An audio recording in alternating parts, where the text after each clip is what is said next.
Bismillahirrahmanirrahim. Assalamualaikum warahmatullahi wabarakatuh. Kali ini saya akan membahas satu bidang kajian di dalam matematika diskrit, yaitu tentang prinsip perhitungan, gitu ya.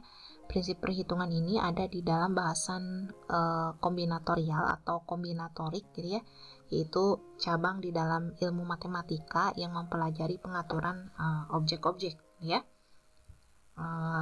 Sebagai solusi untuk mengetahui, ya, jumlah cara pengaturan objek-objek tertentu di dalam himpunannya. Misalkan, gitu ya, kita akan menyusun suatu nomor plat mobil di suatu negara yang terdiri atas 5 angka diikuti dengan 2 huruf. Nah, angka pertama tidak boleh 0, berapa banyak nomor plat mobil yang dapat dibuat. Nah, ketika kita belum mengetahui ilmu kombinatorial, gitu ya, tentunya untuk menyelesaikan masalah ini kita biasanya dengan mengenumerasi, gitu ya, yaitu dengan menyusun secara manual, gitu ya, susunan angka-angka dan huruf-huruf ini, gitu ya. Jadi kalau ada 5 angka itu misalnya dan nggak boleh diawali dengan 0 misalnya, gitu ya, berarti 1, 2, 3, 4, 5, gitu ya, diikuti oleh 2 huruf, misalnya huruf A dan B, gitu ya. Atau misalnya kita juga bisa buat 1, 1, 1, 1, 1, misalnya AB, gitu ya, atau 2, 2, 2, 2, 2, gitu ya, AB, gitu ya, seperti itu, gitu ya, dan seterusnya, gitu ya. Tentunya ini akan sangat banyak sekali, gitu ya, kombinasinya, gitu ya, karena ya angka aja kan sudah 10 angka, gitu ya, terus kemudian ditambahkan dengan 26 huruf, gitu ya. Tentu kalau misalnya kita susun satu persatu itu akan sangat banyak. Nah, ini saya pikir kita akan kesulitan, gitu ya, untuk menentukan sebenarnya semuanya itu ada berapa sih kombinasi susunan plat mobil ini, gitu ya, yang terdiri dari 5 angka yang diikuti oleh 2 huruf. Nah, dalam kombinatorial, gitu ya, didasarkan pada hasil yang diperoleh dari suatu percobaan atau eksperimen, gitu ya. Nah, percobaan sendiri adalah sebuah proses fisik yang hasilnya nanti dapat diamati, ya. Nah, contoh dari percobaan itu misalnya kita melempar dadu, ya. Melempar dadu itu kan kita bisa ketika melempar dadu, gitu ya, maka yang muncul itu muka dadunya itu boleh jadi muka dadunya boleh jadi 1, gitu ya, atau 2, atau 3, atau 4, atau 5, atau 6, gitu ya, seperti itu. Muka dadu 1, muka dadu 2, muka dadu 3, dan selanjutnya, seperti itu. Atau kemudian kita bisa melempar uang koin, gitu ya, seperti itu. Bisa ketika kita melempar uang koin, maka yang muncul itu di uang koin itu bisa biasanya ada gambar, gitu ya, atau sebelahnya itu ada angka, gitu ya, seperti itu. Jadi salah satu di antara keduanya yang muncul ketika kita melempar uang koin. Atau misalnya kita memilih 5 orang dari 10 orang, gitu ya. Kalau ada 10 orang terus kita ambil 5 orang, gitu ya, maka kita akan bisa menyusunnya pula, gitu ya, dari susunan tersebut. Terus kemudian misalnya kita juga bisa misalnya percobaan ini bisa menyusun jumlah kata, gitu ya, misalnya yang panjangnya 5 huruf yang dapat dibentuk dari huruf-huruf A, B, C, D, dan E, gitu ya. Jadi kalau kita punya huruf A, B, C, D, E, gitu ya, jadi berapa sih, gitu ya, susunan jumlah kata ini, gitu ya, seperti itu. Jadi yang muncul itu ya berarti A, B, C, D, E, atau mungkin A, C, B, D, E, gitu, atau mungkin B, C, A, D, E, gitu ya, dan lain sebagainya, gitu ya, seperti itu. Ini adalah contoh-contoh dari suatu percobaan, ya, seperti itu. Nah, fokus yang akan kita bahas pada kali ini, gitu ya, yaitu ada 3 pokok bahasan yang akan dibahas, yaitu prinsip penjumlahan dan perkalian, terus kemudian prinsip inklusi dan eksklusi, dan yang ketiga adalah prinsip sarang burung merpati, gitu ya, seperti itu. Yang akan dibahas duluan kali ini, saya akan menjelaskan tentang prinsip penjumlahan dan perkalian. Nah, kaidah dasar menghitung itu, gitu ya, yaitu ada 2, yaitu kaidah perkalian, dan yang kedua adalah kaidah penjumlahan gitu ya. Seperti apa sih yang dimaksud dengan kaidah perkalian gitu ya? Misalkan kita punya satu percobaan ya, yang satu percobaan itu hasilnya adalah P gitu ya, dan percobaan 2 mempunyai hasil Q gitu ya. Nah, jika percobaan 1 dan 2 dilakukan gitu ya, percobaan 1 dan 2 dilakukan gitu ya, maka terdapat P kali Q kemungkinan jawaban gitu ya. Jadi coba perhatikan kata dan ini gitu ya. Jadi kalau misalnya percobaan itu dilakukan bersama-sama gitu ya, tapi mereka saling bebas gitu ya, maka terdapat P kali Q kemungkinan jawaban gitu ya. Ini disebut dengan kaidah perkalian. Sedangkan kalau kaidah perjumlahan adalah misalkan percobaan 1 mempunyai hasil P dan percobaan 2 mempunyai hasil Q. Ini ya. Jika percobaan 1 atau 2 dilakukan ya, maka terdapat P ditambah Q kemungkinan jawaban ya. Jadi coba perhatikan kalau di kaidah perkalian itu, kalau percobaan itu percobaan 1 dan 2 gitu ya, seperti itu. Kalau di kaidah penjumlahan kita akan melihat percobaan 1 atau percobaan 2 gitu ya. Jadi nanti kemungkinan jawabannya itu kemungkinan jawabannya itu adalah P ditambah Q gitu ya. Seperti itu. Jadi dijumlahkan berapa hasil dari percobaan pertama dan hasil dari percobaan kedua gitu ya, seperti itu. Nah, contohnya gitu ya. Sekelompok mahasiswa terdiri atas 4 orang pria dan 3 orang wanita gitu ya. Berapa jumlah cara memilih 1 orang wakil pria dan 1 orang wakil wanita gitu ya. Coba ini perhatikan gitu ya. Perhatikan kata dan di sini gitu ya. Jadi kalau misalnya ada 4 orang pria dan 3 orang wanita, cara memilih pria dan 1 orang pria dan 1 orang wakil wanita, berarti dari sekelompok mahasiswa itu kita akan memilih 2 orang gitu ya. 2 orang itu harus terdiri 1 orang pria dan 1 orang wanita gitu ya, seperti itu. Nah, jika ada 2 orang wakil harus dipilih, masing-masing 1 pria dan 1 wanita, maka jumlah kemungkinan perwakilan yang dapat dipilih itu berarti hasil dari percobaan pertama yaitu ada 4 orang pria gitu ya, dan hasil dari percobaan kedua yaitu 3 orang wanita. Tinggal kemudian kita menggunakan aturan perkalian, berarti 4 dikali 3 gitu ya. 4 dikali 3 jadi ada 12 kemungkinan gitu ya. Jadi kalau misalnya kita mengenumerasi gitu ya, ini kan sangat sederhana ya. Misalnya ada 4 orang pria, misalnya pria 1, pria 2, pria 3, pria 4 gitu ya, dan 3 orang wanita misalnya. Berarti wanita 1, wanita 2, wanita 3, terus ini juga sama, wanita 1, wanita 2, wanita 3, ini juga sama gitu ya, wanita 1, wanita 2, wanita 3. Berarti kan kemungkinannya ini bisa jadi pria 1 dengan wanita 1, bisa jadi pria 1 dengan wanita 2, bisa jadi pria 1 dengan wanita 3, dan seterusnya gitu ya. Ini kan kita bisa melihat sendiri ya, ini ada 12 gitu ya. Ada 12 kemungkinan perwakilan gitu ya, seperti itu. Ini dengan aturan perkalian ini memudahkan kita sebenarnya mengetahui berapa banyak jumlah keseluruhan yang mungkin gitu ya, dalam pengaturan objek-objek yang diinginkan oleh soal ini gitu ya. Terus kemudian contoh kedua, misalnya sekelompok mahasiswa terdiri dari 4 orang pria dan 3 orang wanita, masih sama gitu ya hasil percobaannya dengan contoh 1 tadi. Nah, berapa jumlah cara memilih 1 orang yang mewakili kelompok tersebut gitu ya, tidak peduli pria atau wanita. Nah, kalau di sini ada kata atau wanita, jadi artinya memilih 1 orang gitu ya dari kelompok tersebut gitu ya, pria atau wanita gitu ya. Jadi cuma 1 orang gitu ya.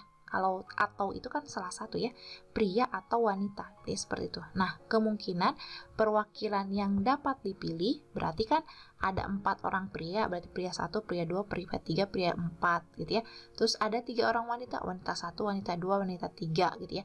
Maka kemungkinan jawabannya tinggal dijumlahkan aja, 4 ditambah 3 ya 7 gitu ya. 7 cara gitu ya, 7 cara memilih satu orang, yaitu bisa jadi gitu ya itu pria 1 yang dipilih karena cuma 1 gitu ya, terus bisa jadi pria 2, bisa jadi pria 3, bisa jadi pria 4, atau wanita 1, wanita 2, wanita 3, dan wanita 4 gitu ya. Itu ini adalah aturan penjumlahan ya. Selanjutnya, nah tentunya gitu ya kaidah menghitung ini, yaitu prinsip perkalian dan penjumlahan ini kita akan lebih perluas gitu ya. Kalau tadi kita melihatnya cuman dari 2 percobaan gitu ya, maka kita akan melihat kalau misalnya ada n buah percobaan gitu ya, jadi masing-masing mempunyai P1, P2 sampai Pn gitu ya, hasil percobaan yang mungkin terjadi ya, jadi P1, P2 sampai Pn itu adalah hasil percobaan yang mungkin terjadi. PI tidak tergantung pada pilihan sebelumnya gitu ya. Jadi PI tidak tergantung dengan pilihan sebelumnya, maka jumlah hasil percobaan yang mungkin terjadi adalah dalam kaidah perkalian berarti P1 kali P2 kali bla bla bla bla kali Pn gitu ya. Dan untuk kaidah penjumlahan P1 ditambah P2 ditambah bla bla bla bla ditambah Pn untuk kaidah penjumlahan gitu ya, seperti itu. Jadi ini adalah perluasan dari kaidah menghitung, jadi tidak hanya 2 percobaan gitu ya, tapi bisa kemudian kita perluas menjadi beberapa percobaan, 2 atau lebih gitu ya, percobaan ya. Nah, contoh 3. Nah, ini tadi di awal saya sudah mengilustrasikan tentang persoalan ini gitu ya. Misalkan kita punya nomor plat mobil gitu, plat mobil ya di suatu negara gitu ya. Nah, terdiri atas 5 angka diikuti dengan 2 huruf gitu ya. Angka pertama tidak boleh 0 gitu ya. Terus berapa banyak nomor plat mobil yang dapat dibuat gitu ya. Jadi kalau misalnya ada 5 angka gitu ya, berarti angka pertama nggak boleh 0. Kan kita punya 10 angka gitu ya. Kita punya 10 angka gitu ya. Kita punya 10 angka dan kita juga punya 26 huruf kan ya. Kita harus ada berapa sih kira-kira kalau kita punya 5 digit 3, 4, 5 digit angka dan 2 digit huruf gitu ya, seperti itu. Nah, berarti digit yang pertama diisi oleh kemungkinan 9 kemungkinan angka gitu ya. Oleh 9 kemungkinan angka, bisa itu angka 1, bisa angka 2, bisa angka 3, 4, 5, 6, 7, 8, dan 9 gitu ya. Nah, terus digit yang kedua, kalau digit yang kedua berarti boleh dong pakai 0 gitu ya. Nah, karena udah dipakai oleh digit yang pertama gitu ya, maka di digit yang kedua itu kemungkinannya ya tinggal 9 gitu ya. Tadinya kan 10 angka, karena sudah dipakai oleh digit pertama jadi tinggal 9 angka. Terus kemudian digit yang ketiga, karena sudah dipakai satu angka satu angka oleh digit yang kedua dan dan angka 0 udah dipakai di digit pertama, maka tinggal 8 gitu ya, seperti itu. Dan seterusnya ini kemudian tinggal 7 kemungkinan yang digit keempat, dan ini tinggal 6 kemungkinan. Kenapa 7? Karena ya sudah dipakai oleh digit pertama angka 0, digit kedua dan digit ketiga gitu ya, jadi tinggal 7 kemungkinan. Dan yang digit kelima juga seperti itu gitu ya, tinggal 6 kemungkinan. Nah, kemudian kita punya berapa nomor 2 huruf gitu ya. Nah, 2 huruf ada 26 huruf karena tidak ada keterangan tidak boleh berulang gitu ya, berarti ya boleh berulang. Misalnya Kalau misalnya huruf terakhirnya itu AA atau BB itu boleh, berarti gitu ya. Berarti huruf yang pertama bisa kita isi dengan 26 kemungkinan gitu ya.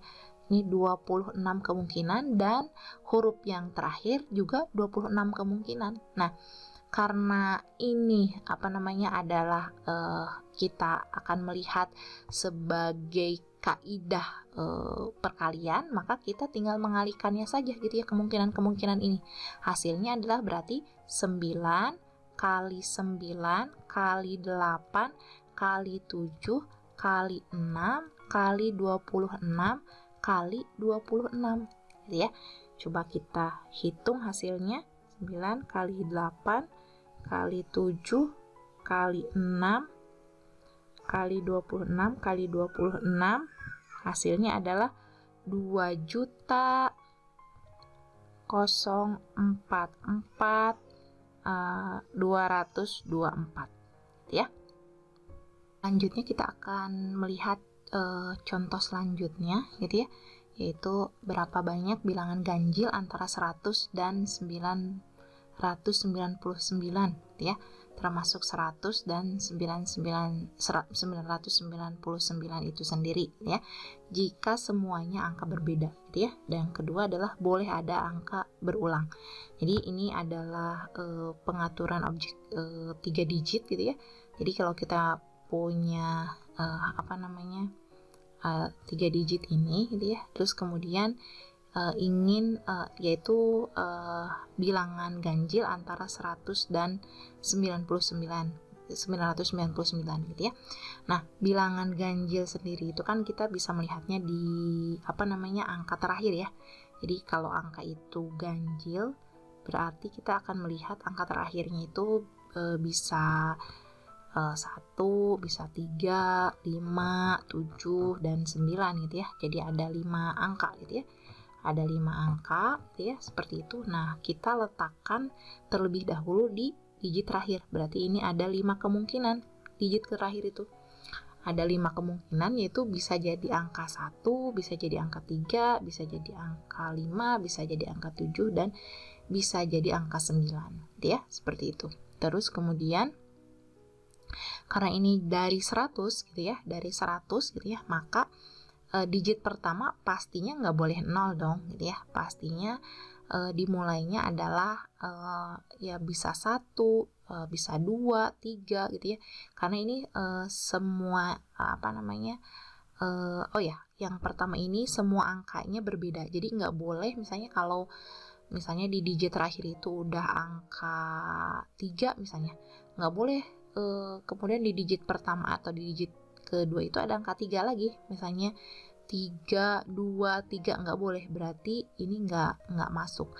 Jadi kalau misalnya di digit terakhir udah angka 3, boleh diisi angka 1, boleh diisi angka digit keduanya 2, jadi 1, 2, 3 ini baru boleh gitu ya. Nah, ini yang A gitu ya, ini yang nomor A. Jadi digit karena ini semuanya angka berbeda gitu ya, karena udah dipakai di digit ketiga, dan kemudian digit pertama juga nggak boleh pakai angka 0 gitu ya. Jadi ada 2 digit yang udah kepake, yang satu kepake di digit terakhir, yang satu 0 nggak bisa dimasukkan di kemungkinan digit pertama ini, jadi tinggal 8 gitu ya. Jadi tinggal 8 kemungkinan. Terus kemudian kalau digit keduanya gitu ya, karena kemudian di digit ketiga ini udah kepake 1 dan di digit pertama udah kepake 1 gitu ya. Jadi kan 0 boleh dong di di digit kedua, di digit tengah ini boleh gitu ya. Jadi karena udah dipakai 2, berarti sisanya tinggal 8 kemungkinan lagi gitu ya. Nah, makanya kemudian ada berapa kemungkinan ya, tinggal kita kalikan saja. Berarti 8 kali 8 kali 5 gitu ya, seperti itu. 8 kali 8 kali 5 gitu ya. Hasilnya adalah 320 kemungkinan, 320 cara gitu ya. Yang bisa kemudian 320 bilangan ganjil gitu ya. 320 bilangan ganjil gitu ya, yang disusun dari angka-angka 0, 1, 2, 3, 4, 5, 6, 7, 8, 9 gitu ya, antara 100 dan 999 gitu ya, seperti itu. Nah, sedangkan yang B gitu ya, yang B itu boleh ada angka berulang. Jadi kalau misalnya yang B 3, 2, 3 seperti yang tadi kita kemukakan itu menjadi boleh gitu ya, seperti itu. Coba kalau misalnya kita punya 3 digit gitu ya di soal nomor B ini, berarti digit terakhirnya tetap karena harus ganjil gitu ya, berarti 5 gitu ya, seperti itu. Berarti digit pertamanya kan nggak boleh 0, berarti nggak boleh 0, jadi 9 gitu ya, seperti itu. Terus digit keduanya gitu ya, karena ini boleh berulang gitu ya, ya semua semua angka boleh dipakai gitu ya di digit kedua, berarti ini diisi dengan 10. Nah, artinya ada berapa bilangan ganjil gitu ya yang dimaksud oleh soal nomor B ini, berarti 9 kali 10 kali 5 gitu ya, seperti itu. 9 kali 10 kali 5 berarti 450 bilangan ganjil gitu ya, 450 bilangan ganjil. Jadi ya seperti itu. Tentunya akan lebih banyak karena di soal nomor B ini ada angka-angka yang boleh berulang ya, seperti itu.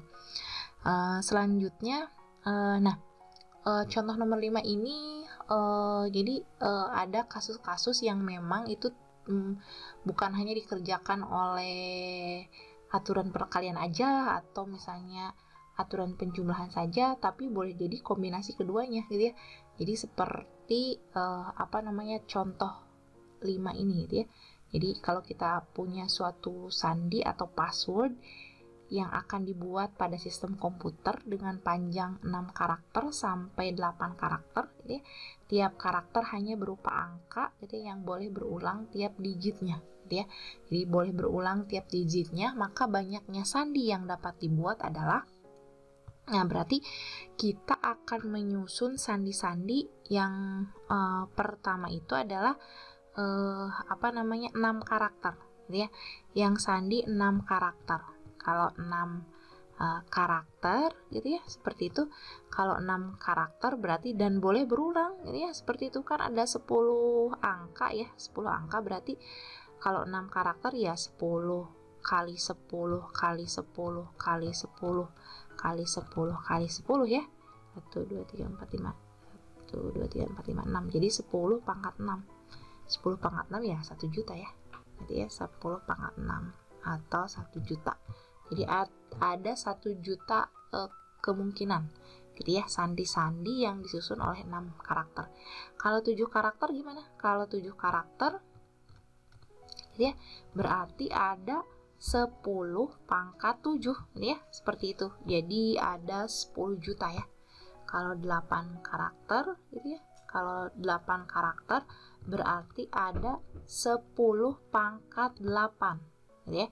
10 pangkat 8 itu artinya 100 juta ya, seperti itu. Nah, ada 10 pangkat 8. Nah, kemudian karena ini ada ada 6 karakter, 7 karakter dan 8 karakter, jadi kan kita ada berapa kemungkinan gitu ya, ya tinggal dijumlahkan aja. Yang 6 karakter ada 1 juta kemungkinan, yang 7 karakter ada 10 juta kemungkinan, yang 8 karakter ada 100 juta kemungkinan. Ya tinggal dijumlahkan saja ya. Jadi banyak sandinya itu dari 6 sampai 7 karakter ini, banyak sandi seluruhnya gitu ya. Kita akan memiliki 10 pangkat 6 ditambah 10 pangkat 7 ditambah 10 pangkat 8 gitu ya. Jadi 111 juta ya, 111 juta gitu ya. Jadi ada 111 juta kemungkinan sandi yang dapat disusun dari 6 karakter sampai 8 karakter. Oke, selanjutnya contoh yang nomor 6 ini gitu ya. Misalnya kita punya sebuah perpustakaan yang memiliki 6 buah buku kalkulus gitu ya, 8 buah buku aljabar, dan 10 buku statistika gitu ya. Masing-masing buku berbeda judulnya gitu ya. Berapa jumlah cara memilih gitu ya? Yang pertama adalah memilih satu buah buku dari masing-masing bidang kajian gitu ya. Yang kedua adalah satu buah buku dari sembarang bidang kajian gitu ya. Jadi kalau yang pertama ini gitu ya, yang pertama ini kita memilih satu buah buku dari bidang kajian. Jadi kita satu buah buku dari kalkulus, satu buah buku dari aljabar, satu buah buku dari statistika gitu ya, seperti itu. Maka kita ya ini mah tinggal kemudian kita pakai aturan perkalian ya, berarti 6 gitu ya kali 8 kali 10 ya. 6 kali 8 kali 10 gitu ya, seperti itu. Jadi 6 kali 8 kali 10 jadi 480 ya. 480 cara memilih gitu ya. Cara memilih bukunya. Jadi seperti itu. Nah, kalau yang ke B ini adalah satu buah buku dari sembarang bidang kajian. Jadi satu buah buku aja, buku kalkulus atau buku aljabar atau buku statistika. Ya udah, berarti tinggal kalau buku kalkulus ada 6 macam, terus ditambah 8 ditambah 10 gitu ya, seperti itu. Jadi 18 24 gitu ya, 24 cara memilih gitu ya. Nah, terakhir ini contoh 7 gitu ya. Jadi kalau contoh 7 ini misalnya kita punya 4 rute yang dilalui kendaraan dari Bandung ke Yogyakarta dan 5 rute dari Yogyakarta ke Surabaya. Berapa banyak seseorang bepergian dari Bandung ke Surabaya melalui Jogja? Jadi yang A itu kita dari Bandung ke Jogja itu ada 4 rute gitu ya. Dari Jogja ke Surabaya ada 5 rute. Nah, gitu ya. Nah, yang soal ke A itu kalau kita mau ke Surabaya melalui Jogja berarti Bandung ke Jogja dulu, terus kemudian ke Surabaya gitu ya. Ada berapa kemungkinan? Ya dari Bandung ke Jogja kan ada 4 rute gitu ya. Ada 4 rute, terus kemudian dan 5 rute dari Jogja ke Surabaya, berarti 4 kali 5 gitu ya, seperti itu. Jadi 4 kali 5 sama dengan 20 gitu ya. Yang kedua, yang B, berapa banyak seseorang bepergian pulang pergi dengan kendaraan dari Bandung ke Surabaya melalui Yogyakarta. Jadi kalau yang A tadi cuman satu balik gitu ya. Nah, kalau yang B mah pulang pergi, ya udah berarti dari Bandung rutenya itu gitu ya, berarti dari Bandung ke Jogja ke Surabaya, terus dari Surabaya pulang lagi ke Jogja, terus ke Bandung gitu ya, seperti itu rutenya.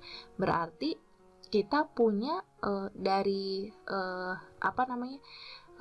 Bandung ke Jogja berarti kan 4 kali 5 dari Bandung ke Jogja 4, dari Jogja ke Surabaya 5, terus dari Surabaya ke Jogja itu 4, dari Jogja ke Bandung itu 5 gitu ya, seperti ya 20 kali 20 ya, jadi 400 gitu ya, 400 cara gitu ya, seperti itu, 400 cara. Nah, gimana kalau yang C gitu ya, berapa banyak seorang bepergian pulang pergi dengan kendaraan dari Bandung ke Surabaya melalui Jogja jika tidak boleh menggunakan rute yang sama lebih dari 1 kali gitu ya. Jadi kalau misalnya gini ya, tadi kalau misalnya Bandung Jogja itu punya 4 rute, misalnya rute misalnya rute Bandung Jogja 1 gitu misalnya, Bandung Yogya 2, Bandung Yogya 3, Bandung Yogya 4 gitu ya. Ini rutenya. Terus kemudian dari Bandung Yogya, terus dari Jogja ke Surabaya ada 5 rute. Berarti ini ya, jadi 4, 5 gitu ya. Jadi Yogya Surabaya 1, Yogya Surabaya 2, Yogya Surabaya 3 dan selanjutnya gitu ya. Jadi misalnya dari dari Bandung BY1 YS1 misalnya. Kalau misalnya kita berangkatnya misalnya BY1 kemudian ditambah YS1 gitu ya. Berangkatnya, terus pulangnya lagi itu gitu nggak boleh lewat YS1 lagi, jadi harus misalnya ambil YS2 gitu ya, seperti itu gitu ya, dari YS2 baru sampai ke BY ke BY1 lagi gitu ya, jadi nggak boleh lewat rute yang sama gitu ya, seperti itu. Nah, nggak boleh lewat ke rute yang sama, maka gitu ya kita mengerjakannya berarti sama ini Bandung Yogya Surabaya Yogya Bandung Yogya Surabaya, terus Surabaya Jogja ke Bandung. Berarti dari Bandung ke Jogja 4, dari Jogja ke Surabaya ada 5 rute, dari Surabaya Jogja ke Surabaya ada 5 rute, terus dari Surabaya balik lagi ke Jogja itu gitu ya. Dari Surabaya ke Jogja itu kan 4 rute juga. Maaf ya, ini kebalik mungkin ya. Ini yang B itu ini 5, ini 4 gitu ya. Tapi ya sama hasilnya ya. Nah, ini maksudnya ininya jumlahnya. Jadi dari Bandung ke Jogja 4, dari Jogja ke Surabaya 5, terus dari Surabaya ke Jogja gitu ya. Dari Surabaya ke Jogja juga kan ada 5 rute, tapi nggak boleh lewat jalur yang sama kan gitu. Jadi sisa tinggal 4 kemungkinan gitu ya, 4 kemungkinan. Terus kemudian nggak boleh juga dari Jogja ke Bandung juga pakai rute yang sama juga gitu ya. Jadi tadinya 4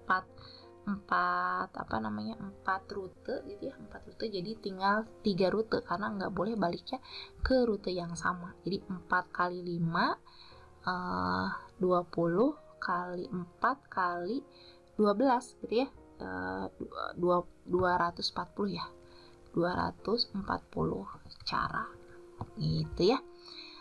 Itu bahasan tentang kaidah perkalian dan penjumlahan gitu ya. Mudah-mudahan bisa dicerna dan kemudian bisa dipelajari ulang untuk lebih memahaminya dan bisa mengerjakan latihan-latihan soal yang sudah diberikan gitu ya. Terakhir gitu ya, ada suatu kata bijak dari John Louis von Neumann gitu ya. Jika orang-orang tidak percaya bahwa matematika itu sederhana hanya karena mereka tidak menyadari betapa rumitnya hidup ini. Jadi saya pikir belajar matematika itu sangat mudah gitu ya, karena banyak sekali persoalan-persoalan hidup yang lebih rumit dari matematika gitu ya. Selamat belajar matematika, jangan patah semangat. Terima kasih. Wassalamualaikum warahmatullahi wabarakatuh.